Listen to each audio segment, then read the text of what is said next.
దేవుని వాక్యాన్ని మనం చదువుకుందాం. చూడండి, పరిశుద్ధాత్మదేవుడు ఎందుకొరకో ఈ తెల్లవారుజాము సమయంలో ప్రభు నాకు తలంపుల్లోనికి తెచ్చినటువంటి వాక్య భాగాన్ని చదివి ప్రియులారా మనం దేవుని వాక్యం ధ్యానంలోనికి వెళ్దాం.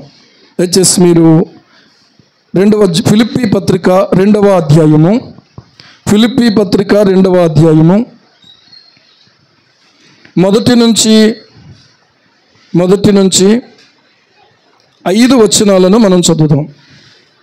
మొదటి నుంచి 5 వచనాలు, ఒక్కొక్క వచనం మనం చదువుతూ అర్థం చేసుకుంటూ ముందుకు సాగుదాం.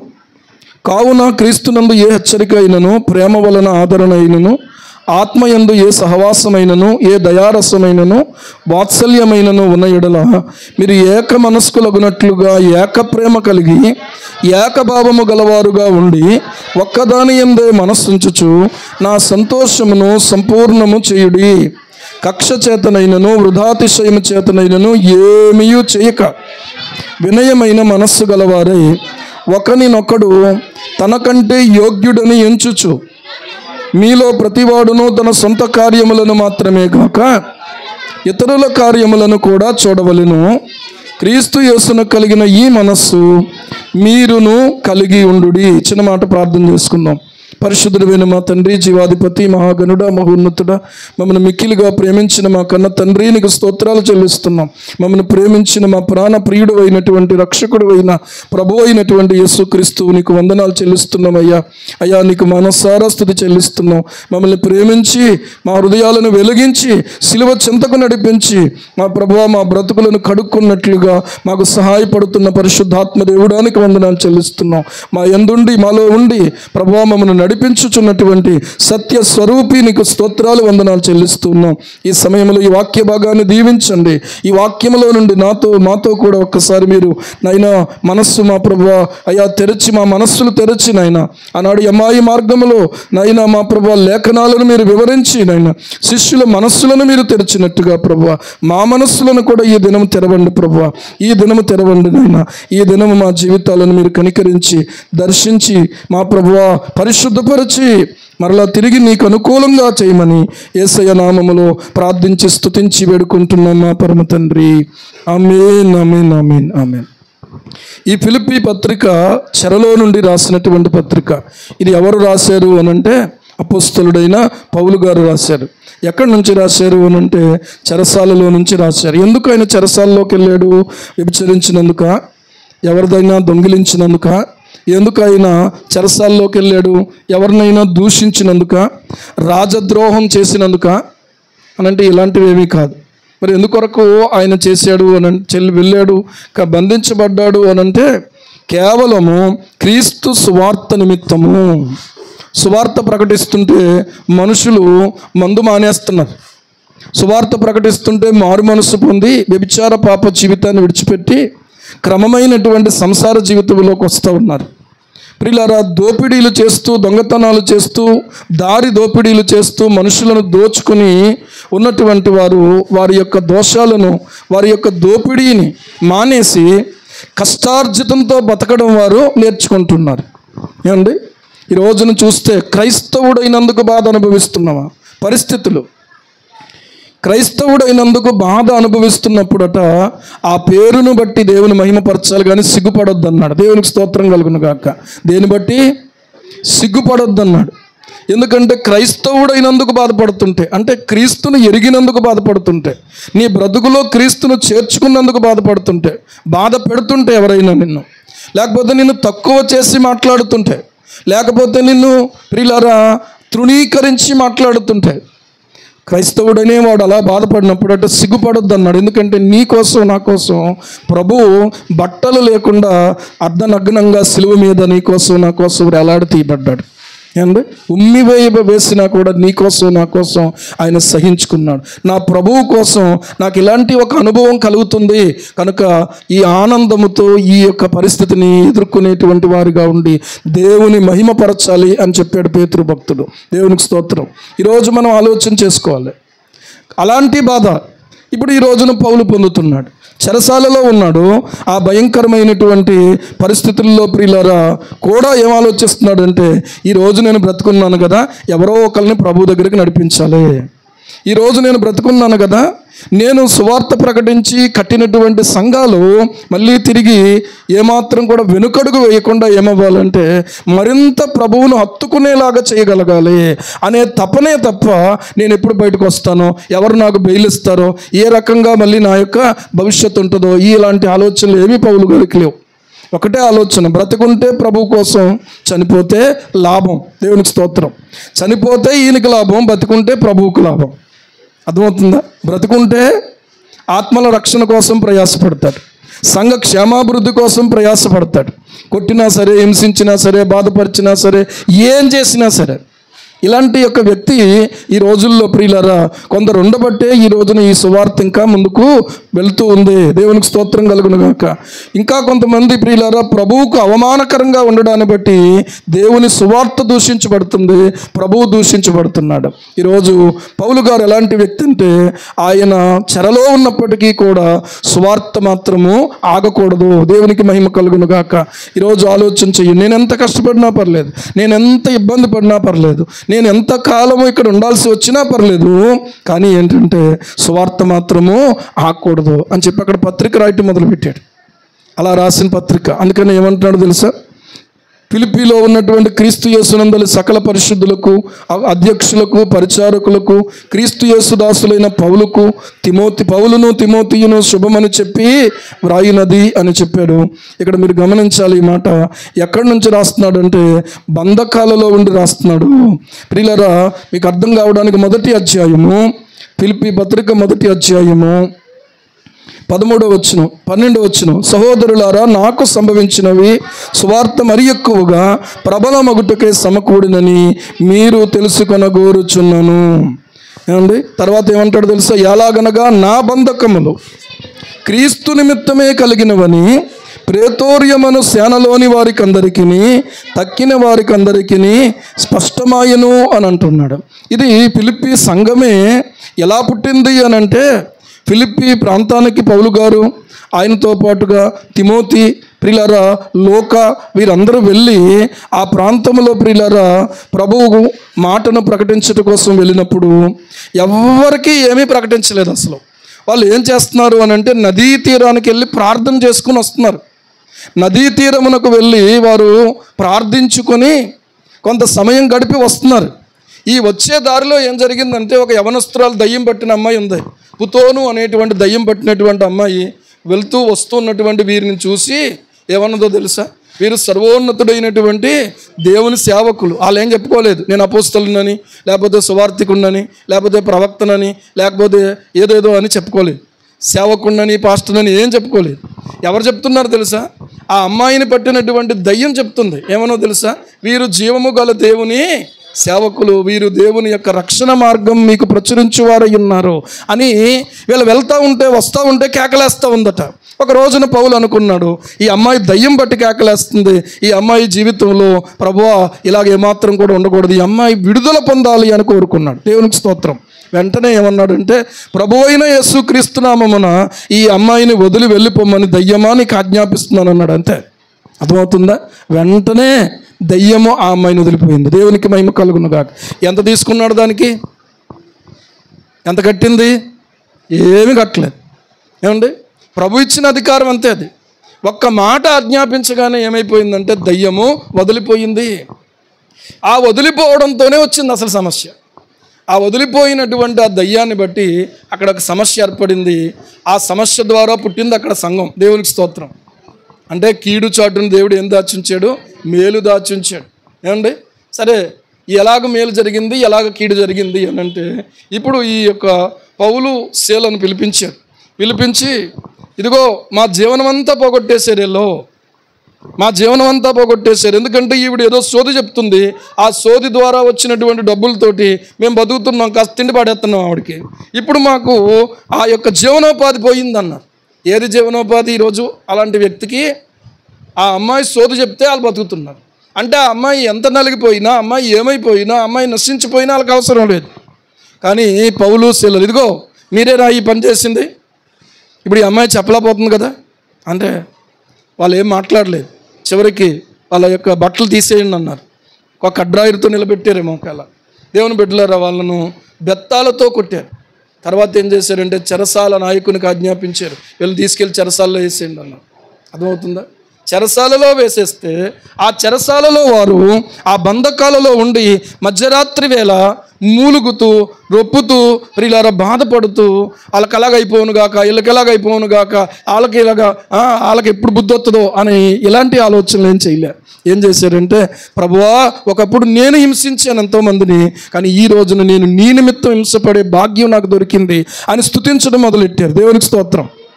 ప్రార్థనలు చేయటం మొదలుపెట్టారు. ఇద్దరు కలిసి, తమ్ముడా మన ఇద్దరం కలిసి పాట పాడదాం, మన ఇద్దరం కలిసి ప్రార్థన చేద్దాం అన్నారు. వాళ్ళిద్దరూ ఏమన్నా క్షేమస్థితిలో ఉన్నారా? పోనీ ఒకరికి సంఖ్యలు వేసారు, ఒకరిని వదిలేశారు అన్నది ఏమన్నా ఉందా? లేదు. ఇద్దరి కాళ్ళు బొండలో బిగించబడినాయి, చేతులకు సంఖ్యలు వేయబడిపోయినాయి. అటు కదలడానికి లేదు, ఇటు కదలడానికి లేదు. ప్రియులారా, ఈ రోజున మనకు పైన ఫ్యాను, కింద బరకం, ఏమండి ఇదంతా శుభ్రం చేసి నీట్గా చేస్తే ఇక్కడ కూర్చుని హల్లెలూయా అని ఆరాధన చేస్తున్నాం. వాళ్ళకి ఇలాగ లేదు. ఎలాగుందో తెలుసా? ఒక పాడుపడినటువంటి ఒక స్థలం లాగుంది ఆ స్థలం. అక్కడ బొద్దింకలు, పురుగులు అన్నీ కూడా అక్కడ పాకుతున్నటువంటి స్థలం అది. వీళ్ళు చేతులు బంధించేశారు, కాళ్ళు బండలో బిగించేశారు. వాళ్ళ యొక్క గాయాలు అయిపోయి ఉన్నారు వాళ్ళు. ఆ గాయాల మీదుగా అలగలగలగల పాకుతుంది ఒక్కొక్క పురుగు. ఎలా ఉంటుంది? సైతుగా ఉంటుందా? ఎలా ఉంటుంది? మనకు మామూలుగా పాకితేనే అంటాం మనం. అలాంటిది అలా అనుకోవడానికి కూడా లేదు, ఒకరికొకరు సహాయం చేసుకోవడానికి కూడా లేదు. అలాంటి పరిస్థితుల్లో ప్రభువా సిలువలో నువ్వు ఎలా భరించావో మా పాపాలు, సిలువలో మా కొరకు నువ్వు ఎలాగ నలిగిపోయావో నాయనా, సిలువలో నీవు ఎలాగ మా కొరకు శ్రమనుందేవో నైనా, సిలువలో నీవు ఎలాగ మా కొరకు యాతన పడ్డావో నైనా, ఈ యాతన భరించుకోవడానికి మాకు శక్తి దయచే. భరించుకుంటూ ప్రార్థన చేయడం మొదలెట్టారు, స్తుతించడం మొదలుపెట్టారు. అలాగున చేస్తున్నప్పుడు భూకంపము కలిగింది. చెరసాల తలుపులు తెరవబడిపోయినాయి. ఖైదీలు పారిపోయారు అనుకుని చెరసాల అధికారి ఏం చేస్తున్నాడంటే కత్తి తీసుకుని తెల్లారితే నన్ను ఎలాగా చంపేస్తారు, నాకు ఇది అవమానం అవుతుంది, ఈ వ్యక్తి సరిగా కాపలా కాయలేదు, లేకపోతే సరిగా డ్యూటీ చేయలేదు అనే మాట నా మీదకి రాకూడదు. కొంతమంది డ్యూటీలో చాలా నమ్మకస్తులు ఏమండి, కొంతమంది డ్యూటీలో అపనమ్మకస్తులు. కానీ నా మీదకి నింద రాకూడదని చెప్పి కత్తి తీసుకుని పొడుచుకోబోతున్నాడు. హాని చేసిన వాడు, కొట్టినటువంటి వాడు, హింసించినటువంటి వాడు ఎలా ఉంటుందంటే ఉక్రోషంలో, కోపములో, ఆవేశంలో, అపార్థాలలో ప్రియులారా అవతల వ్యక్తిని అతను మంచోడని కూడా గమనించకుండా, మంచోడో కాదో చూసుకోకుండా తినేయటమే, తిట్టేయటమే, దూషించేయటమే, అవమానపరిచేయటమే. అలాంటి వారు ఈ రోజున ఎంతోమంది ఉన్నారు. కానీ ఈ రోజున ఆలోచన చేస్తే అలాంటి పరిస్థితిని భరించి వాళ్ళు అక్కడికి వెళ్ళారు. ఆ వ్యక్తి కథానాయకుడు, ఆ వ్యక్తి ఒక లీడరు, చెరసాల అధికారి. ఏమండి, రే మీకు ఇంక బుద్ధి రాదురా అని చెప్పి లోపలికి తోసేసి ఉంటాడు. ఈయన కూడా బూటుకాలతో తన్నేసి ఉంటాడు, ఈయన కూడా ఒకటి కొట్టేసి ఉంటాడు. మామూలుగా తగలవు, వాళ్ళ చేతులు చాలా బలంగా ఉంటాయి, మామూలుగా కొట్టరు వాళ్ళు ప్రియులరా, చాలా దారుణంగా కొడతారు వాళ్ళు. అయినప్పటికీ కూడా వీడు చస్తే పెరగడైపోద్ది అనుకుంటారు ఎవరినైతే. ఏమండి, ఏంటి వీడు నా మీద చేస్తాడా, నేను ఎవరిని అనుకున్నాడు అసలు? దేవుడు పంపినటువంటి సేవకుడిని తెలుసా, దేవుడు బిడ్డను తెలుసా నేను అని అనుకుని ఏమనుకోలేదు. అయ్యా నీకు నువ్వు ఏ హాని చేసుకోవద్దు, మేమందరం ఇక్కడే ఉన్నాము అన్నారు. ఆ మాటకు చలించిపోయాడండి. దేవునికి స్తోత్రం కలుగును గాక. ఆ మాటకు చలించిపోయాడు. ఏమండి, అయ్యలారా రక్షణ పొందుటకు నేను ఏం చెయ్యాలి అని కేకేశాడు. దీపము తెమ్మని చెప్పాడు, లోపలికి వచ్చాడు, వారి సంఖ్యలు విప్పాడు, వాళ్ళ బొండలో ఉన్నటువంటి ఆ బొండలో నుంచి విడిపించాడు, ఇంటికి తీసుకెళ్ళాడు. ఆ రాత్రి వాక్యాన్ని విన్నాడు. ఆ రాత్రి అయ్యా మీరు ఆరాధించే, మీరు ప్రకటించే, మీరు ప్రకటిస్తున్న సిలువ వేయబడినటువంటి యేసుక్రీస్తును నేను విశ్వసిస్తున్నాను, దయచేసి నాకు ఇంటి వారికి బాప్తిస్మం ఇవ్వండి అని అడిగాడు. వెంటనే ఆ గడియలోనే బాప్తిస్మం పొంది వారు సంఘముగా కూర్చోబడ్డారు. అలా కట్టబడింది సంఘం. ఒకవేళ ఈ అమ్మాయిని కూడా సంఘములోకి మాత్రమే చేర్చుకుని ఉండొచ్చు, ఎందుకంటే ఈ అమ్మాయిని బట్టి కదా వీళ్ళందరూ భయంకరమైనటువంటి పరిస్థితిలోకి వచ్చారు. ఒకవేళ లెక్కేసుకుంటే అంతకుముందు లూదియా, ఆమె హృదయాన్ని దేవుడు తెరిచాడు, ఆమె ఒక విశ్వాసి, ఆమె ఇంటి వారందరూ కూడా రక్షించబడిపోయారు. దేవుడికి స్తోత్రం. ఏమంటే ఇప్పుడు లూదియా ఇంటివారు, చెరసాల అధికారి ఇంటివారు, తర్వాత ఈ పుతోను అనే దయ్యం నుంచి విడిపించబడి రక్షించబడి ఆ అమ్మాయి కూడా సంఘములోకి చేర్చబడింది. ఇలాగ చేర్చబడిన సంఘం ఇది. సంఘం అంటే సామాన్యంగా కలగలేదు ప్రియులారా, సంఘం అంటే సామాన్యంగా రాలేదు. ప్రసవ వేదన పడితే సంఘం వచ్చింది, యేసుక్రీస్తు ప్రభు సిలువలో రక్తం కార్చడానికి, అవమానం పొందడానికి, హింసించడానికి ఆయన తెగించి నీ కోసం నా కోసం ప్రాణం పెడితే మనుషులు ఎవరేమనుకున్నా పర్లేదు, ఎవరేమనుకున్నా నాకు లెక్కలేదు అనుకున్నటువంటి వారు నా ప్రభువు యొక్క మాటను, నా ప్రభువు యొక్క ప్రేమను నేను ప్రకటిస్తాననుకున్న వాళ్ళు కొంతమంది మన దగ్గరకు వచ్చారు కనుక ఈ రోజున మనము రక్షించబడ్డాం. కానీ మనం ఏంటో తెలుసా, ఈ రోజున నాజూకు క్రైస్తవ్యంలోకి వెళ్ళిపోతున్నాం. మనం నాజూకు, బట్ట నలగకూడదు, కంటి కన్నీరు రాకూడదు, మేకప్ చెరిగిపోకూడదు, అర్థమవుతుందా, చెమట పట్టకూడదు. మీరు కదలండి, అలా కొంతమంది ఉన్నారు. ఆలోచన చేసుకోండి. కన్నీళ్ళు వస్తున్నాయా ప్రార్థనలో? వాక్యం చెప్పినప్పుడు, వాక్యం చదివినప్పుడు, అనుదినము దేవుని సన్నిధిలో కూర్చుని వాక్యం ధ్యానం చేస్తున్నప్పుడు నీ హృదయాన్ని దేవుని మాట తాకుతుంది అసలు? ఏమండి? కదలిక లేనటువంటి ఒక రాయిలాగా నువ్వు ఉండిపోయావా?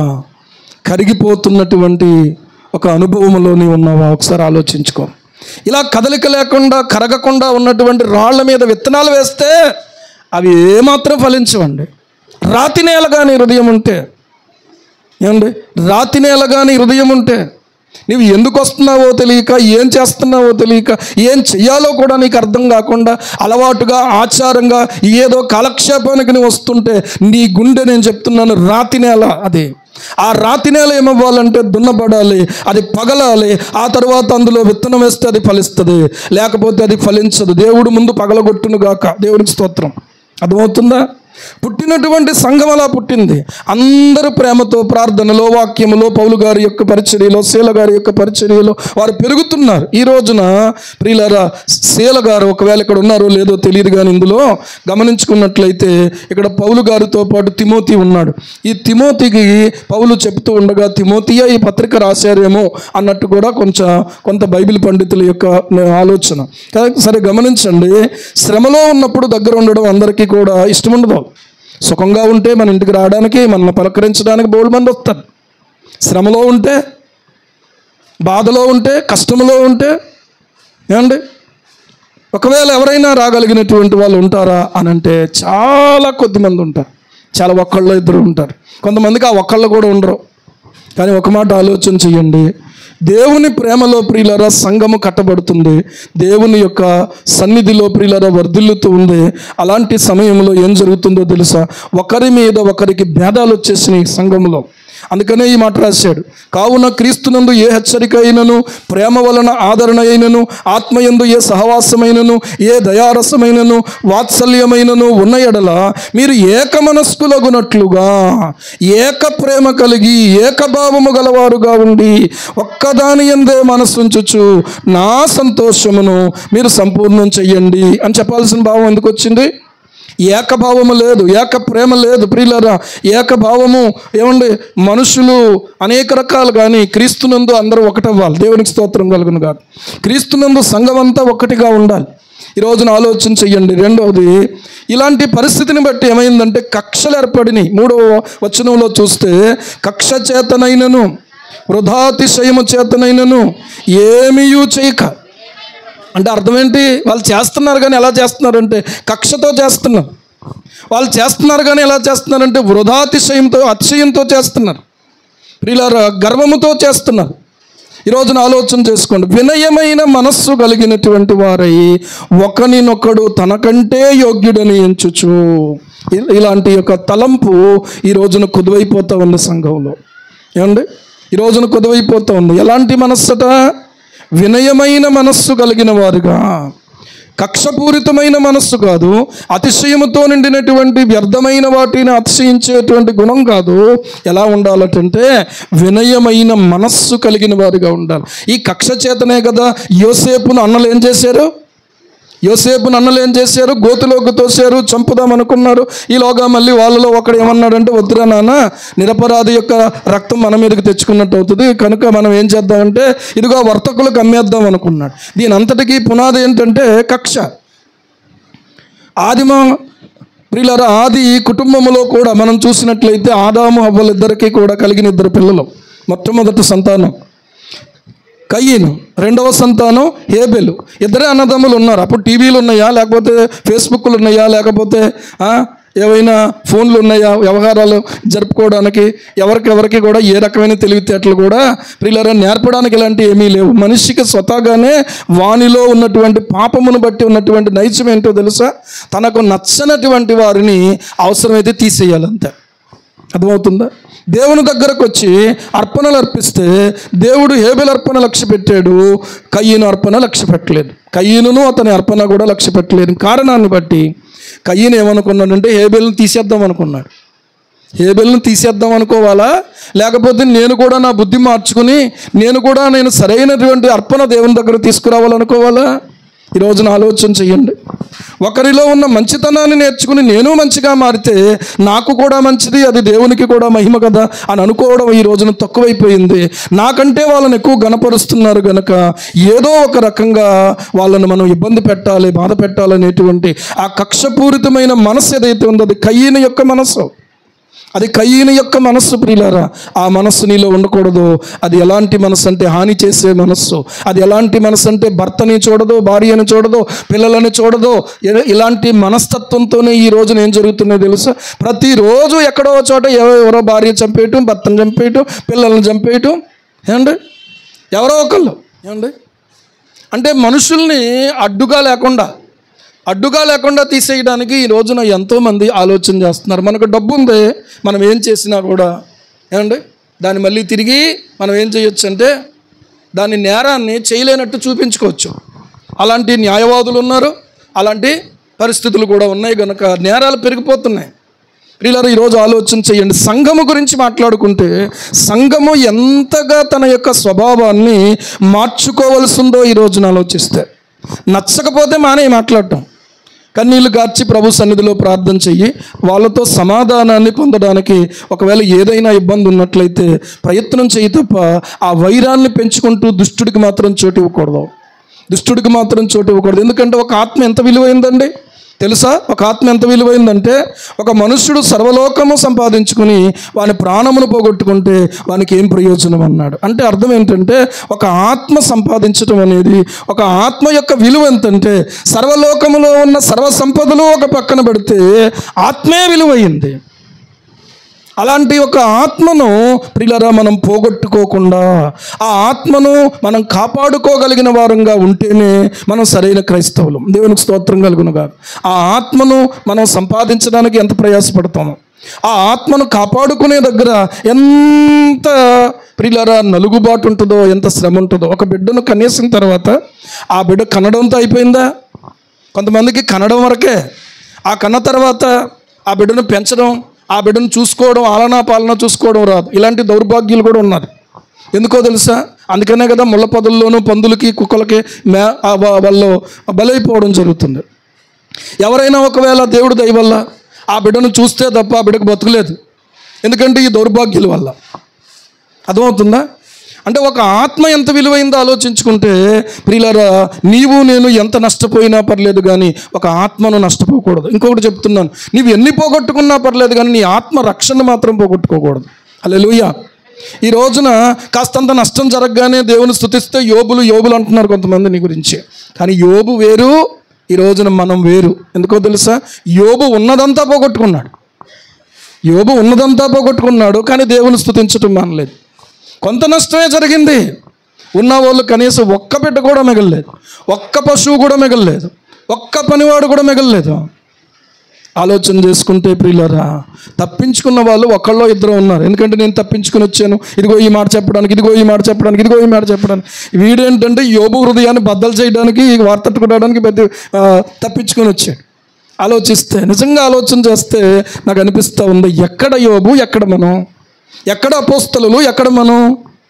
ఆలోచించుకుంటే ఏమండి, ఈ రోజున ప్రియులారా టైటిల్స్ గురించి మనం ప్రయాసపడద్దు. ఈరోజు నువ్వు గమనించుకోవాల్సిన విషయం ఏంటంటే ప్రభువు నిన్నెంత ప్రేమించాడో నీ పక్కనున్న వ్యక్తిని కూడా అంతే ప్రేమించాడు.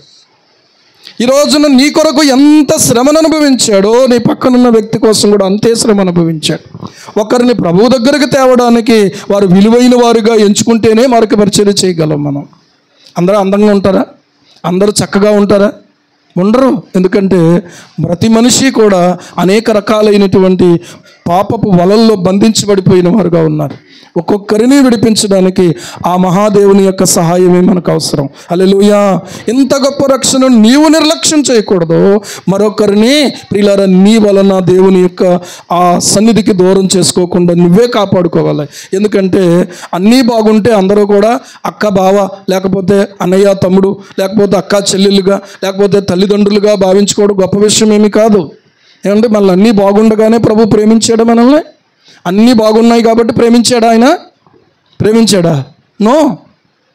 ఏమీ లేనప్పుడే ప్రేమించాడు. దేవునికి స్తోత్రం కలుగును గాక. నీ ప్రేమ అవసరతతో కూడింది అవ్వకూడదు. అవసరత తీరినా తీరకపోయినా నాకు అన్నయ్యే, నాకు తమ్ముడే, నాకు అక్కే, నాకు చెల్లె, నాకు అమ్మే, నాకు నా అన్నే. దేవునికి స్తోత్రం. కాదంటావా? ఏమండి ఈ ప్రేమ ఏమవుతుందంటే కొన్నిసార్లు ప్రియులారా ఆలోచన చేసుకోవాలి. ఎక్కడైనా ఒకవేళ ఈ లోపము కానీ మనలో ఏర్పడిందంటే అక్కడ భేదాలు ఏర్పడే అవకాశం ఉంది. అక్కడ మనల్ని మనము తగ్గించుకోవడం, అక్కడ మనం పరిశీలించుకోవడం. నా వంతు నేను చేయగలను. ఒక వ్యక్తికి మధ్యలో నీవు ఎలాగుండాలంటే బ్రిడ్జిలాగా ఉండాలి, కలిపేటువంటి బ్రిడ్జిలాగా ఉండాలి, కానీ విడగొట్టేటువంటి గోడలాగా ఉండకూడదు. విడగొట్టేటువంటి గోడ వాళ్ళకి వీళ్ళకి మధ్యలో నువ్వు ఎలా ఉండాలంటే ఒక బ్రిడ్జ్ లాగా ఉండాలి. అంటే ఒక వంతెనలాగా నువ్వు ఉండాలి. అవతల వ్యక్తులకు యువతల వ్యక్తులకు నువ్వు సమాధానం కలిగించే వ్యక్తిగా ఉండాలి. అలాంటి వినయమైన మనస్సు కలిగి ప్రభు సన్నిధిలో ప్రయాసపడితే సంఘము చెదిరిపోదు. దేవునికి స్తోత్రం కలుగును గాక.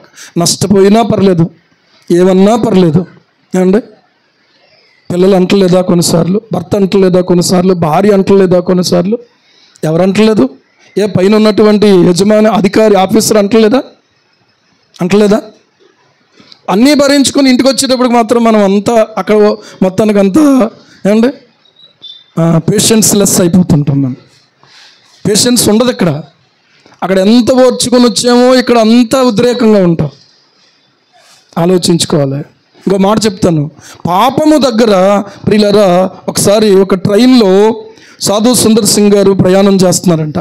ప్రయాణం చేస్తూ ఉంటే ఈ ప్రయాణంలో ఉన్న వాళ్ళు కుదురుగా ఉండరు, మాట్లాడుకోవడము ఏదో ఒకటి చేస్తారు. తర్వాత కొంతమంది అయితే ఏం చేస్తారంటే, ఇప్పుడు ఆడవాళ్ళు కూడా నేర్చుకున్నారట పేకాట, మందు కూడా. ఏమండి సరే ఒక కింద ఒక దుప్పటి వేసేసారు. అందరూ కూడా ఈ బెడ్ మీద ఉన్న వాళ్ళు, ఆ యొక్క బర్త్ మీద ఉన్న వాళ్ళు, ఈ బర్త్ మీద ఉన్నటువంటి వాళ్ళు అందరు కింద దిగేసి అందరూ ఆడుతున్నారు. సాధు సుందర్ సింగ్ గారు పైన సీటు మీద కూర్చున్నారు, బర్త్ మీద. ఆ బర్త్ మీద కూర్చున్నటువంటి ఆయన మాత్రం దిగలేదు. వీళ్ళందరూ దిగారు కదా, మీరు కూడా దిగొచ్చు కదా అని ఆడుకుంటూ సర్లే కాసేపు నాకు దిగుతాడు ఆయన కూడా దింపుదాం అనుకున్నాను. చూడండి, పాపములో ఉన్న వ్యక్తి ఇంకొకరిని పాపములోకి దించడానికే ప్రయత్నం చేస్తాడు. పాపములోకి దిగే వ్యక్తి ప్రియులారా మరికొంతమందిని లాగడానికే చూస్తాడు. పరిశుద్ధతలో ఉన్నటువంటి వ్యక్తిని మనం ఆలోచన చేస్తే మరికొంతమందిని పరిశుద్ధతలోకి తీసుకురావడానికే వాళ్ళ ప్రయాసపడతారు, మనం ప్రయాసపడతాం. ఏది మంచిది చెప్పండి? తా చెడ్డా కోతి వనమెల్లా జరిసిందట. ఏమండి కానీ ఒకడు గుణవంతుడు అనుకోండి, వాడు మిగిలినటువంటి వాళ్ళందరినీ బాగు చేయటానికి ఆలోచన చేస్తాడు, ప్రయత్నం చేస్తాడు, మాటలు కలుపుతాడు, స్నేహం చేస్తాడు, అవసరమైనదంతా చేస్తాడు. దేవునికి స్తోత్రం. అదే క్రైస్తవుని యొక్క లక్షణం. ఈరోజు ఆలోచన చెయ్యండి. సరే అక్కడ నుంచి ఈయన దిగట్లేదు, వీళ్ళు ఆడుతున్నారు, వేలాకోలంగా మాట్లాడుకుంటున్నారు, చాలా ఆనందంగా, చాలా ఎంజాయ్గా కనబడుతున్నారు. ఈలోగా అందులో ఉన్నటువంటి ఒక ఆయన అన్నాడు, దిగు కిందకే, మేము అందరూ ఆడుతుంటే నువ్వేంటి అక్కడ పైన కూర్చుని ఏం చేస్తున్నావు అన్నాడు. నేను దిగను అన్నాడు. నీకు చేతులు లేవా అన్నాడు. చేతులతోనే కదా ఆడతారు, చేతులు లేవా అన్నాడు. నాకు లేవు అన్నాడు. రే దిమాగ్ ఖరాబ్ అయ్యి మతిపోయింది ఇతనికి. చేతులు లేవంటాడేంటి అని. చేతులు లేవంటున్నావేంటి? నిజంగానే మరి చేతులు కావా ఏంటయ్యి మరి అని అంటే, చేతులే కానీ లేవు అన్నాడు. మళ్ళీ అదేంటి ఉన్నాయి అంటున్నావు మళ్ళీ లేవంటున్నావు, ఏంటి సంగతి అన్నాడు. ఒకప్పుడు ఈ నాయే, కానీ ఇప్పుడు యేసు ప్రభుకి ఇచ్చాను నా చేతులు. దేవునికి స్తోత్రం. ఒకప్పుడు ఈ చేతులు నాయే, కానీ ఇప్పుడు ఏం చేశానంటే యేసయ్యకి ఇచ్చాను నా చేతులు. ఇప్పుడు నాయి కాదు, ఇప్పుడు నాయి కాదు. అసలు నీ సంగతి ఏంటో చెప్పని చెప్పి అప్పుడు ఆయన సాక్ష్యం అంతా చెప్పించుకున్నారు వాళ్ళు. అప్పుడు ఆ లెంపలు వేసుకుని ప్రభు అయినటువంటి యేసుక్రీస్తు యొక్క సత్య సువార్తను విని ప్రియులారా వాళ్ళు కూడా అతన్ని అర్థం చేసుకోగలిగారు. ఈ రోజున మనం అంతే ఏం చెప్తాం తెలుసా? వాళ్ళు ఏమనుకుంటారు, పాపం ఊరికే అలాగా మనకేం రాదు, నాకు రాదంటాం. అంటే వస్తే ఆడేవాళ్ళమే కదా మనం. అర్థమైందా? సరే, దాని పక్కన పెట్టండి. అక్కడ పాపము విషయంలో ఆయన ఏమన్నాడంటే, నాకు చేతులు లేవు, నా చేతులు నా ప్రభువుకి ఇచ్చాను, ఇవి ఆయనవి అని చెప్పినప్పుడు వాళ్ళకు సువార్త ప్రకటించడానికి ప్రియులారా ఆయనకు ద్వారం దొరికింది. ఈరోజు నేను ఆలోచన చేస్తున్నప్పుడు మరొక మాట చెప్తున్నాను.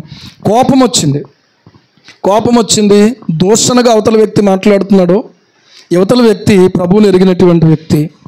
ఏమండి, మాట్లాడకపోతే అవతలోడు ఏమనుకుంటాడంటే నాకే అన్నీ వచ్చు అనుకుంటాడు. అనుకోను, ఏమైంది, దానివల్ల నష్టమేమీ లేదు కదా.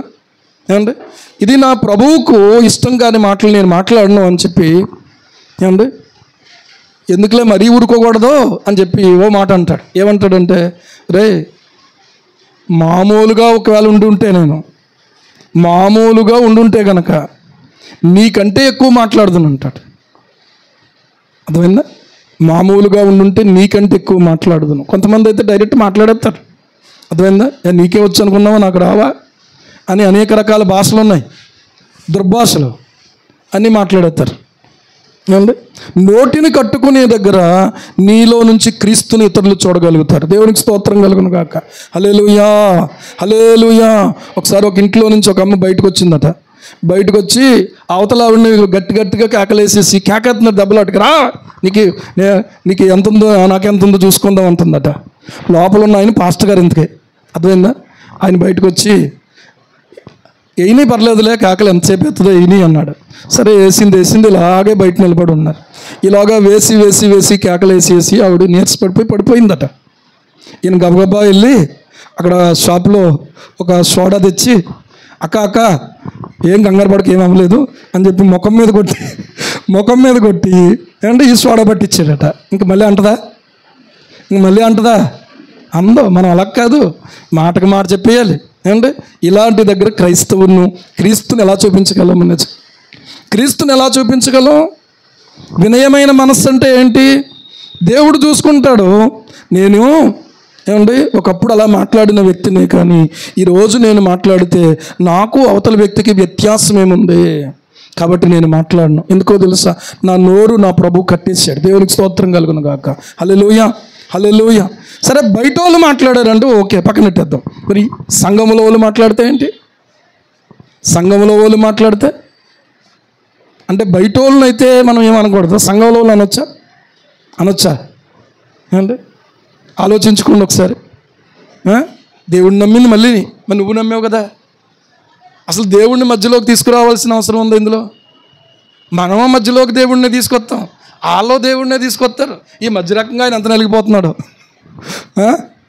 ఆలోచించండి. దేవుడిని నమ్మావు కదా అని అంటాం. నో. ప్రభువా దయచేసి నన్ను క్షమించిన ఆయన అని చెప్పి ప్రభువు ఎదుట మనల్ని మనం తగ్గించుకొని, దేవుని బిడ్డలారా, మన యొక్క నోటిని మనం పవిత్రపరచుకోవాల్సిన అవసరం ఖచ్చితంగా ఉంది. మన నోరు ఏమండి కాచుకుంటేనట మనల్ని మనం కాపాడుకున్నట్టు. దేవునికి స్తోత్రం. తన నోటిని కాచుకునేవాడు, తన యొక్క నాలుకను భద్రం చేసుకునేవాడు శ్రమల నుండి తన ప్రాణమును కాపాడుకొనును అని అంటాడు. ఏమంటే చూడండి ఒకసారి, సామెతల గ్రంథం 13వ అధ్యాయం 3వ వచనం చూడండి. తన నోరు కాచుకునేవాడు తను కాపాడుకొనును, ఓరకొనక మాట్లాడువాడు తనకు నాశనము తెచ్చుకొనును. వాక్యం చదవడానికి బాగానే ఉంది, చెప్పడానికి బాగానే ఉంది, కానీ కాచుకునేటప్పుడు ఉంటుంది మన సంగతి. తన నోరు కాచుకునేవాడు ఏం చేస్తాడు? తన్ను కాపాడుకుంటాడంట. తన నిజాయితీని కాపాడుకుంటాడు, తన పరిశుద్ధతను కాపాడుకుంటాడు, తన విశ్వాసమును కాపాడుకుంటాడు. ఈరోజు ఆలోచన చెయ్యండి. వినయమైన మనస్సు కలిగినటువంటి వారమై ఒకరినొకడు తనకంటే యోగ్యుడని ఎంచుచు అనే మాటను మనం ఆలోచన చేస్తే, నాకంటే ఏమండి వాళ్ళే యోగ్యులు అనుకుని ఎంచుకునేటువంటి మనస్సు రావాలి మనకే. ఈ రోజున ప్రభువు అంత గొప్పవాడయ్యుండి, పరిశుద్ధుడయ్యుండి, ఏమండి శిష్యుల పాదాలు కడిగేటంతగా ఆయన ఏమైపోయాడు?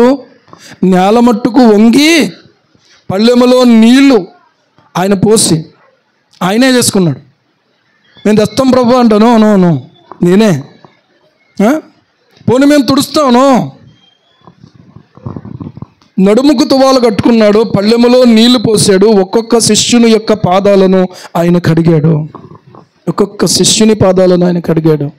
ఈ రోజున మనకు అలాంటి మనస్సు, మన తోటి వారి యొక్క పాదాలను కడిగేటంతటి ఆ మనస్సు మనకుందా? ఏమండి? వాళ్ళ పదాలు నేను ఎందుకు కడగాలి? అసలు వాళ్ళెవరో నేనెవరిని, అర్థమైందా అనేటువంటి మనస్సు మనకుందా? కడగమని చెప్పట్లేదు నేను, కడిగేటంతగా ప్రభు తగ్గించుకుంటే ఈరోజు నువ్వు నేను ఏం చేయాలి? ఏమండి?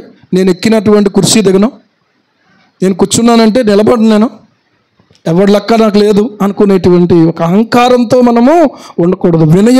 వినయమైన మనస్సు కలిగినటువంటి వారమై మనం ప్రియులారా ఒకనికంటే ఒకని యోగ్యుడుగా ఎంచి ఆలోచన చేసుకుంటూ ఈ ఒక్క మాట గురించి ఆలోచన చేస్తే, యోగ్యుడని ఎంచి అనే మాట, యోగ్యుడని ఎంచితే ప్రియులారా మన యొక్క ఆలోచన ఎలా ఉంటుందో తెలుసా? మీలో ప్రతివాడును తన సొంత కార్యములను మాత్రమే గాక ఇతరుల కార్యాలు కూడా చూడాలి. నీ కడుపే నువ్వు చూసుకోవడం కాదు, నీ సహోదరుని కడుపు కూడా నువ్వు చూడాలి. నీ ఇల్లే నువ్వు చూసుకోవడం కాదు, నీ ప్రక్కన ఉన్నటువంటి నీ సహోదరుని గురించి కూడా నీవేం చేయాలంటే ఆలోచన చేయాలి. దేవుని బిడ్డలు మనం అండి కష్టంలో ఉన్నారా? ప్రార్థన చెయ్యండి. దేవుడు ఏదైనా సహాయం చేయాలని అనిపిస్తే మనం సహాయం చేసి, మన యొక్క బాధ్యత అది. దేవునికి స్తోత్రం. అందుకనే కొన్నిసార్లు ఏదైనా ఒకరికి చేసామనుకోండి, చాలా థ్యాంక్స్ అండి అంటారు. కానీ కొంతమంది తెలిసిన వాళ్ళు ఏమంటారంటే, అదేమంత పెద్దదేం కాదమ్మా, ఏదో నేను చేయగలిగింది చేశాను, దానికి థ్యాంక్స్ ఎందుకమ్మా అని అంటారు. ఎలాంటి మనసుతో చేస్తున్నాం మనం? ఏమండి? ఈరోజున ఆలోచన చెయ్యండి ప్రియులారా. ఇతరులకు చేసే మనస్సు, ఇతరులను మనం చూసే మనస్సు మనకు ఉండాలి అని వాక్యం చెప్తూ ఉంది. నీవు ఎవరినైనా చూసేవా అసలు ఈ నెలలో? ఎవరికైనా లేనోళ్ళకి ఎవరికైనా సహాయం చేసేవా? నీ పుట్టినరోజు అయినప్పుడైనా నువ్వు లేనోళ్ళకి ఎవరికైనా ఏదన్నా చేసేవా? పెళ్లి రోజు అయినప్పుడైనా నువ్వు ఎవరికైనా ఏమన్నా చేసేవా? అంటే అప్పుడు కూడా మనమే వండుకోవడం, మనమే తినడం, మనమే పంచిపెట్టుకోవడం. వాళ్ళు మనకిస్తారు, మనం వీళ్ళకిస్తాం. ఏమండి? లేని వారిని నీవు దృష్టిలో పెట్టుకో. ఎందుకంటే బేదలను కనికరించేవాడట యెహోవాకు అప్పిచ్చేవాడు. దేవునికి స్తోత్రం కలుగునుగా. అప్పు ఇవ్వడం ఏంటంటే ఆయనకి మనం అప్పు ఇవ్వడం ఏంటి? అప్పు అంటే అర్థం ఏంటంటే రుణం, వడ్డీతో సహా ఇచ్చేదే రుణం, అంతే కదా? వడ్డీతో సహా ఆయన తీరుస్తాడు. అంటే అర్థం ఏంటంటే నువ్వు ఎంతైతే ఇచ్చావో అది అవతల వ్యక్తి నీకు ఇవ్వలేడు. బట్టలు ఇచ్చావా ఇవ్వలేడు, ధనం ఇచ్చేవా ఇవ్వలేడు, లేకపోతే ఏదైనా పెట్టేవా అతను తిరిగి పెట్టలేడు నీకు. కానీ ఆయన ఇచ్చేది ఎంతో ఎంతో ఎక్కువగా ఉంటుంది. దేవునికి స్తోత్రం కలుగును గాక. హల్లెలూయా. అవునా కదా? ఆలోచించండి ఒకసారి. ఈ రోజున పార్టీలు, ఈ రోజున ఫంక్షన్లు, ప్రియులారా క్రీస్తును కలిగినటువంటి మనం సంఘములో ఉన్నటువంటి వారితోనూ, క్రీస్తును అంగీకరించిన వారితోనూ మనం చేసుకోవాలి. లేదు అని అంటే వాళ్ళను మన దగ్గరికి ఆహ్వానించుకొని ఇక్కడ చేసుకోవాలి. దేవునికి స్తోత్రం. అంతేగాని వాళ్ళ దగ్గరికి మనం వెళ్తాం, వాళ్ళు ఎక్కడికి రమ్మంటే అక్కడికి వెళ్ళిపోవడం, అక్కడికి వెళ్ళాకనేమో కోడిగుడ్లతో కొట్టించుకోవడం, అక్కడికి వెళ్ళాకనేమో కేక్ అంతా భావించుకోవడం. అర్థమవుతుందా? అక్కడికి వెళ్ళాక ఎంత బాగా చేశారు, మళ్ళీ అది బాగా చేయడం అంటారు. జువ్వలేయడం. ఈ జువ్వలేయడం వల్ల ఏంటో మరి నాకు అర్థం కాదు. ఒకళ్ళకి లేనటువంటి వాళ్ళ గురించి ప్రేమించి ప్రియులారా ఒక్కళ్ళకి చేయండి చాలు. దేవునికి స్తోత్రం కలుగును కాక. ఆలోచించండి ఈ మాటలు ప్రియులారా ఎందుకు చెప్తున్నానంటే, సంఘములో ఉన్నటువంటి వారు ఒకరికంటే ఒకరిని యోగ్యులుగా ఎంచుకోవడం రావాలి. ఇద్దరు యేసు ప్రభు దగ్గరికి వచ్చారు.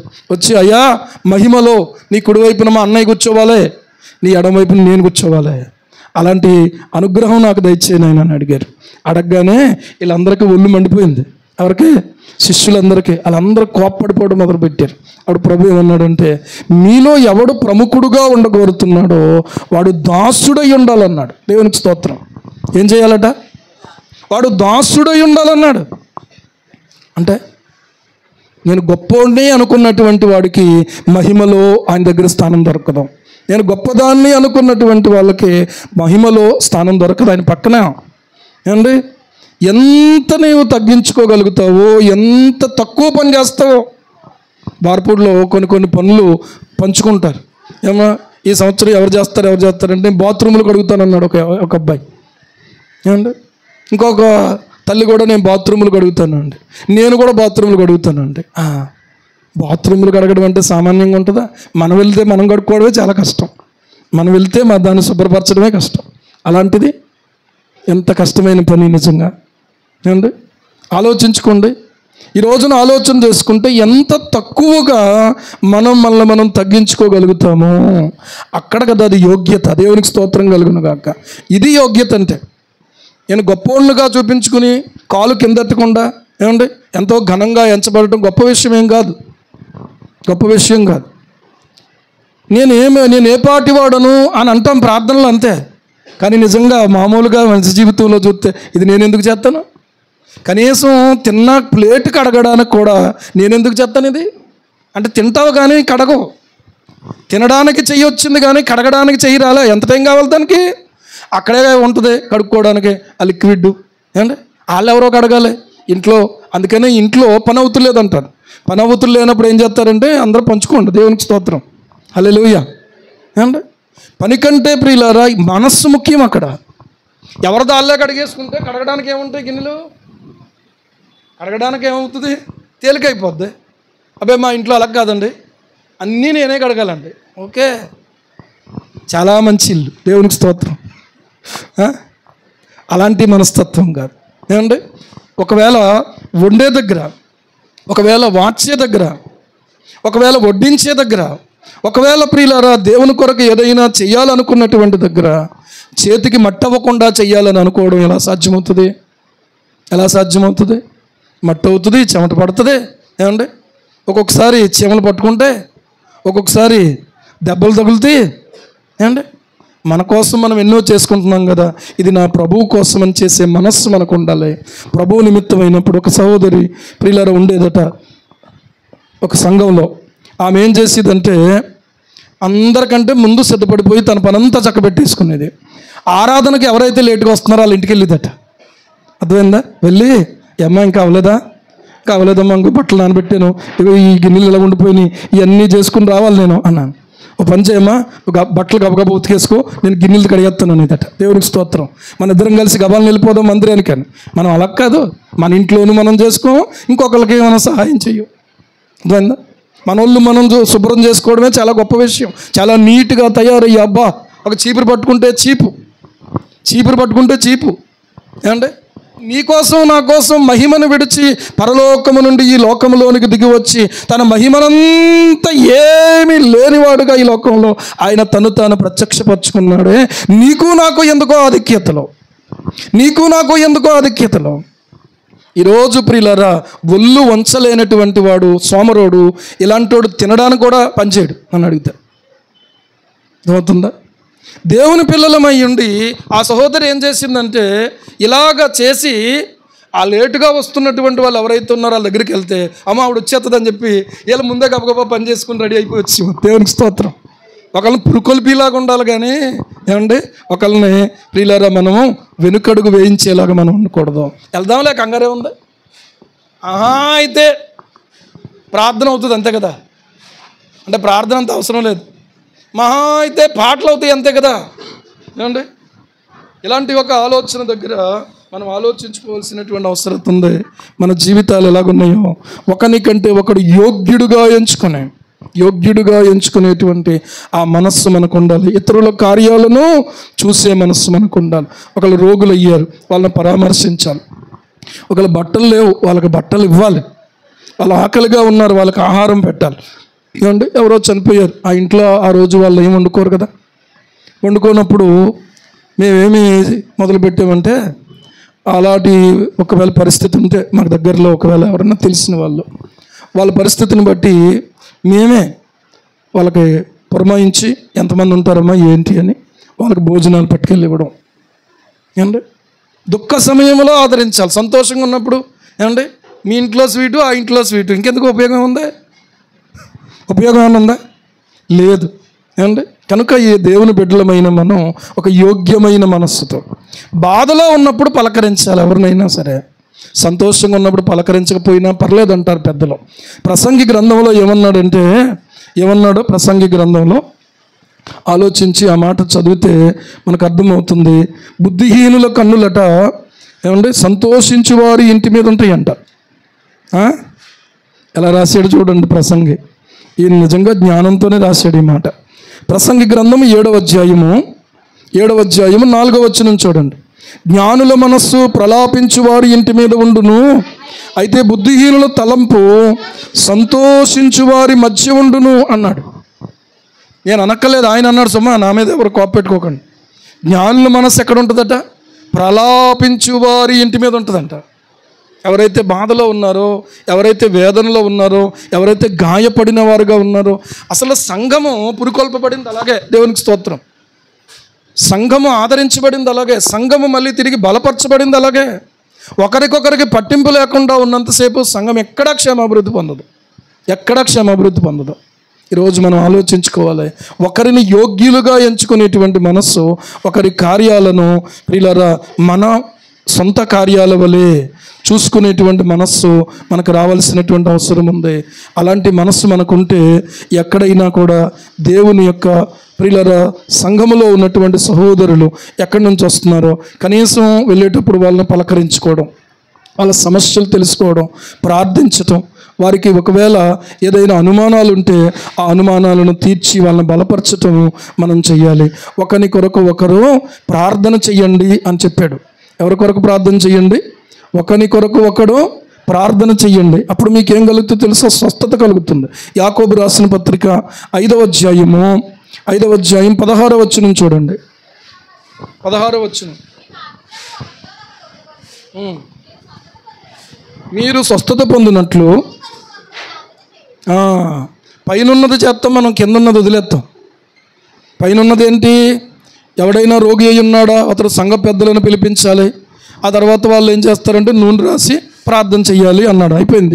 అయిపోయిన తర్వాత ఇక్కడ ఏమంటున్నాడంటే మీ పాపములను ఒకరితో ఒకడు ఏం చెయ్యండి? ఒప్పుకోండి. తర్వాత మీరు స్వస్థత పొందినట్లు ఒకని కొరకు ఒకడు ప్రార్థన చెయ్యండి. ఒకని కొరకు ఒకడు ఏం చెయ్యండి? ప్రార్థన చెయ్యండి. హల్లెలూయా. ఈరోజున ఆలోచన చేసుకుందాం ఏంటంటే ఒకని కొరకు ఒకడు ప్రార్థన చెయ్యండి అంటే ఒకరితో ఒకరికి సంబంధం ఉందా లేదా? నేను వాళ్ళ గురించి ప్రార్థన చేయడం ఏంటండి అంటే పూర్తిగా ఏంటంటే అవగాహన లేని మాటలు అన్నమాట. అవగాహన లేని మాటలు మాట్లాడకూడదు. మనం ఏం చేయాలి తెలుసా? ఒకరి కొరకు ప్రార్థన చేయాలి. ఇంకొక మాట కూడా చెప్తున్నాను, ఒకవేళ అలా చేయకపోతే నువ్వు పాపం చేసినట్టే. ఎందుకంటే అది ఎవరు చెప్పారు? మీరు విసుగక నిత్యము ప్రార్థన చేయుచుండవలెను అని చెప్పిన మాట బైబిల్లో ఉంది. ఒకని కొరకు ఒకడు ప్రార్థన చెయ్యండి అనే మాట కూడా బైబిల్లో ఉంది. నీ కోసం అందరూ ప్రార్థన చెయ్యాలి, కానీ నువ్వు మాత్రం ఇంకొకరి కోసం ప్రార్థన చేయని విశ్వాసం అయితే నీవు స్వస్థత పొందలేవు. స్వస్థత పొందినట్లు అన్నాడు. స్వస్థత అందరూ కోరుకుంటారా? నాకు అక్కర్లేదనుకుంటారా? నాకు అక్కర్లేదన్న వాళ్ళు చెయ్యొద్దండి, మీ గురించి ప్రార్థన చేస్తాను. ఓకే, ఎవరెత్తరు కానీ చేస్తున్నారా? చేస్తున్నామన్న వాళ్ళు దేవునికి స్తోత్రం చెప్పండి. కొంతమంది లేపలేదు, ఎందుకంటే యథార్థవంతులుగా ఎత్తలేదు, ఎందుకంటే చెయ్యరు కదా. అమ్మో చేస్తే ఇంకేమన్నా నోట్లో నుంచి ముత్యాలు రాలిపోవు అండి. మళ్ళీ వాళ్ళ కోసం మళ్ళీ ఇంకో మాట, మళ్ళీ కాసేపు అనాలి, మళ్ళీ కాసేపు బాధపడాలి, వాళ్ళని పట్టించుకోవాలి. ఈరోజున ఆలోచన చెయ్యండి. ఇక్కడే స్వస్థత ఉంది, ఇక్కడే క్షేమం ఉంది, ఇక్కడే ప్రియులారా అభివృద్ధి ఉంది. అభివృద్ధి కావాలని కోరుకుంటే ఒకని కొరకు ఒకడు అనే భావం మనలో ఉండాలి. అందరూ కలిసి మన జీవితాలను మనం ఏం చేయాలంటే దిద్దుబాటు చేసుకోవాలి. మరొక మాట చెప్పాడు చివరిగా ఏంటంటే క్రీస్తు యేసునకు కలిగిన ఈ మనస్సు మీరును కలిగి ఉండండి అన్నాడు. ఏ మనస్సు కలిగి ఉండండి? క్రీస్తు యేసునకు కలిగిన ఈ మనస్సు మీరు కలిగి ఉండండి. ఇది క్రీస్తు యేసునకు కలిగిన మనస్సు ఏదైతే ఉందో ఆ మనస్సు మనం కలిగి ఉండాలి. ఎలాంటి మనస్సు అయినా మనస్సు అని అంటే దేవునితో సమానుడయ్యుండి ఆ భాగ్యాన్ని విడిచిపెట్టకూడదుగా ఎంచుకోకుండా ఏం చేశాడు తెలుసా? మనుష్యుల పోలికగా పుట్టాడు, దాసుని స్వరూపాన్ని ధరించుకున్నాడు, తను తానే రిక్తునిగా చేసుకున్నాడు. ఏమేమి ఆయన లేనివాడుగా ఉన్నాడు తెలుసా? ఆహారం లేనివాడుగా ఉన్నాడు, ఏమండి, ఆదాయం లేనివాడుగా ఉన్నాడు, ప్రియులారా ఆలోచన చేస్తే గౌరవము లేనివాడుగా ఉన్నాడు, ఏమండి, రోజున గుర్తింపు లేనివాడుగా ఉన్నాడు. నీ కోసం నా కోసం ఆయన అలా ఉండడానికి ఇష్టపడ్డాడు. ఏమండి, ఈ రోజున ఆలోచన చేస్తే పేరు ముందు ఒకటి ఉండాలి, పేరుకు తర్వాత ఇంకోటి ఉండాలి. ఈ రెండూ లేకపోతే రారు కొంతమంది. అర్థమవుతుందా? ఈ రెండూ లేకపోతే కొంతమంది రారు. పేరుకు ముందు ఇది ఉండాలి కంపల్సరీ. కానీ ప్రియులారా గుర్తింపును కోరుకోకుండా ఆయన మన కొరకు ఖర్చు అయిపోయాడు. దేవునికి స్తోత్రం. ఈ రోజున ఆలోచన చెయ్యండి. ఒక అధికారము కలిగినటువంటి వాడు అయ్యుండి ఆయన అధికారాన్ని ఉపయోగించకుండా అవకాశం ఉంది, తాను రిక్తునుగా చేసేసుకున్నాడు. ఒకవేళ నేను తండ్రిని వేడుకుంటే 12 సేనా వ్యూహముల కంటే ఎక్కువైన సైన్యమును పేతురు నా కొరకు పంపడనుకున్నావు నువ్వు. నా తండ్రి చేత నాకు అనుగ్రహించబడిన గిన్నెలోనిది నేను త్రాక్కుండా ఉంటానా అని అన్నాడు. రోజు ఆలోచన చెయ్యండి. పేతురు కోపం వచ్చింది ఏమండి. పేతురు ఏమనుకున్నాడు అని అంటే, యేసయ్య మీద చెయ్యడానికి అసలు నీకు ఎన్ని గుండెలురా ఏమండి. ముందే కత్తి పెట్టేసుకున్నాడు జేబులో, కత్తి వరలో పెట్టుకుని వచ్చాడనమాట ముందే. ఎందుకంటే ఇలాంటి అవసరం పడద్దు అనుకున్నాడో ఏమనుకున్నాడో తెలియదు. మొత్తానికి యేసు ప్రభువు వారు తను తాను అప్పగించుకుంటుంటే యేసు ప్రభువు వారికి ముందుకొచ్చి ఆ మల్కు అనేటువంటి వాడు ఆయన పట్టుకోవడానికి ఇలాగా ముందుకు వస్తే ఏం చేశాడో తెలుసా? చెవి తెగ నరికేసాడు. తప్పించుకున్నాడు కాబట్టి సరిపోయింది, లేదా తల తెగిపోను. ఆ చెవి తెగిపోతే ప్రభు ఆ చెవిని తీసి చెవిని ఇలా పెట్టి బాగు చేసేసాడు. దేవునికి స్తోత్రం కలుగునుగా. ఏ ఆపరేషన్ చేసినా కుట్లు పడతాయి, కానీ ప్రభు ఆపరేషన్ చేస్తే కుట్లు లేవు, ఏమీ లేవు. దేవునికి మహిమ కలుగును గాక. మళ్ళీ కుట్లు మానాలి, కుట్లు ఇప్పాలి, మళ్ళీ ఇక్కడేమో మచ్చ ఏర్పడుతుంది, ఏమి లేవు ఏమండి. దానికే వణికిపోయి ఉన్నాడు ఆ సైనికుడు వణికిపోయాడు. కానీ పేతురునే ప్రభు అన్నాడు ఏమనంటే, ఈ కత్తిని వరలో పెట్టు, కత్తి కట్టుకునేవారు కత్తి చేత నశిస్తారు. నేను వేడుకోలేననుకున్నావా తండ్రిని? నేను వేడుకుంటే 12 సేనా వ్యూహముల కంటే అధికమైన సైన్యాన్ని నా కొరకు పంపడనుకున్నావా? కానీ నేను వేడుకుంటే లేఖనం ఎలాగ నెరవేరుతుంది అన్నాడు.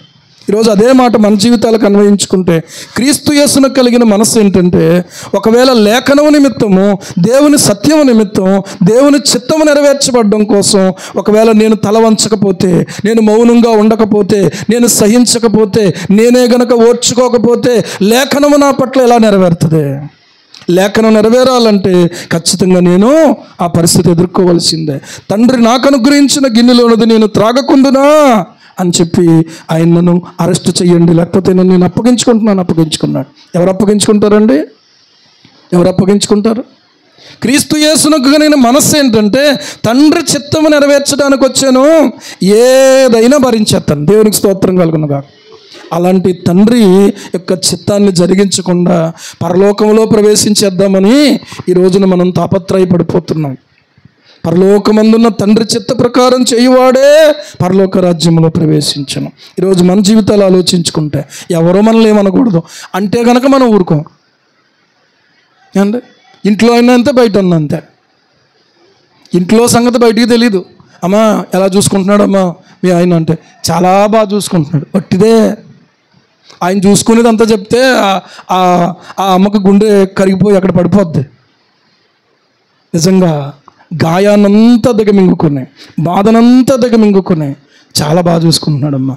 ఇదిగో అమ్మ, ఇది ఆయనకు ఉన్నదే, ఇది ఈయన తెచ్చిందే, లేకపోతే నాకు ఎక్కడదే, అది ఇది అని చెప్పి అండి అమ్మ వెళ్ళిపోద్ది. ఆ తర్వాత మళ్ళీ ఏడుస్తా, బాధపడతా, కన్నీళ్ళు కారుస్తా తన జీవితాన్ని కొనసాగించుకుంటుంది. ఇంటి గుట్టు బయటికి తెలియకుండా కాపురాన్ని కొనసాగించుకుంటుంది.